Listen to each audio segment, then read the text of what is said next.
নরেন্দ্র মোদী কি সত্যি চা বিক্রেতা ছিলেন? এই প্রশ্নের উত্তর এক লাইনে দেওয়া সম্ভব না। বেশিরভাগ মানুষের ধারণা মোদী তার বাবার সঙ্গে চা বিক্রি করতেন। কিছু তথ্য উপাত্তের ভিত্তিতে প্রমাণ হয় যে মোদী চা বিক্রেতা ছিলেন না। বিশ্লেষকরা মনে করেন এটি আসলে রাজনৈতিক সুবিধা হাসিলের উদ্দেশ্যে প্রচার করা হয়েছে। অর্থাৎ চা বিক্রেতা পরিচয়ে সাধারণ মানুষের আরও কাছে আসার আশায় মোদী এমনটা করেছেন। কথিত আছে মধ্যপ্রদেশের বড়নগর স্টেশনের এক চায়ের দোকানে বসেই নরেন্দ্র মোদী চা বেচতেন।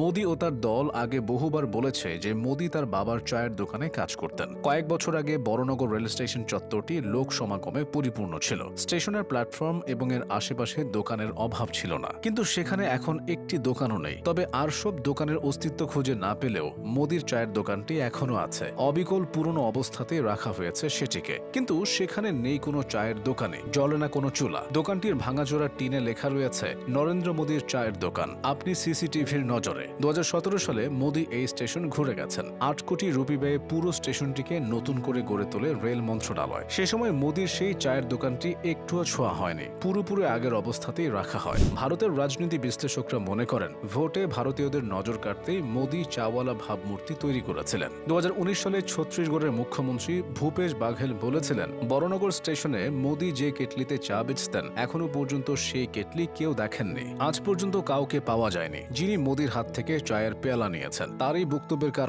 মোদী আসলেই চাওয়ালা ছিলেন কিনা তা নিয়ে সন্দেহের ডালপালা মেলতে থাকে। এরপর কিছু ভারতীয় সাংবাদিক নরেন্দ্র মোদীর স্কুলের বন্ধু জাসুদ খানের খোঁজ পান, যিনি বড়নগর স্টেশন এলাকার একটি মসজিদের নিচে দোকানদারি করতেন। মোদী চাওয়ালা ছিলেন কিনা সে ব্যাপারে তাকে প্রশ্ন করা হয়েছিল। মোদীর বন্ধু বলেছিলেন মোদী নিজে চা বানাতেন না, দোকানে তার কর্মচারী ছিল। তবে ওই স্টেশনে মোদীর একটি চায়ের দোকান ছিল, এটা সত্য।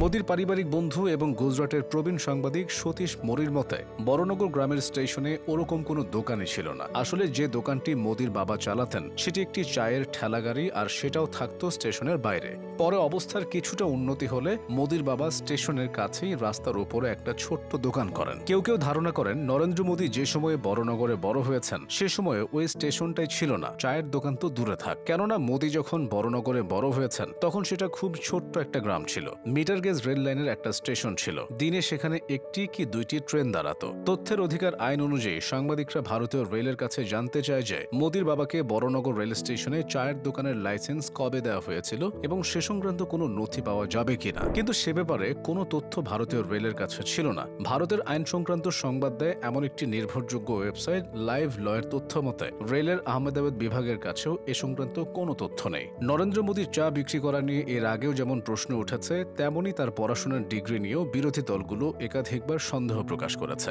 ওই প্রশ্নের মুখে বিজেপির তৎকালীন সভাপতি অমিত শাহ দিল্লি বিশ্ববিদ্যালয় থেকে নরেন্দ্র মোদী রাষ্ট্রবিজ্ঞানে যে স্নাতক ডিগ্রি পেয়েছিলেন সেটি দেখান, কিন্তু তাতে কারো সন্দেহ সেভাবে দূর হয়নি, উল্টো সন্দেহ বেড়ে যায়। মোদীর সেই ডিগ্রি জাল বলে অভিযোগ করে বিরোধী দলগুলো। তবে সব ছাপিয়ে মোদী বেশি আলোচিত হয়েছে তার চাওয়ালা পরিচয়ের কারণে। এই পরিচয়ের কারণে তিনি সন্দেহের পাত্র হয়েছেন।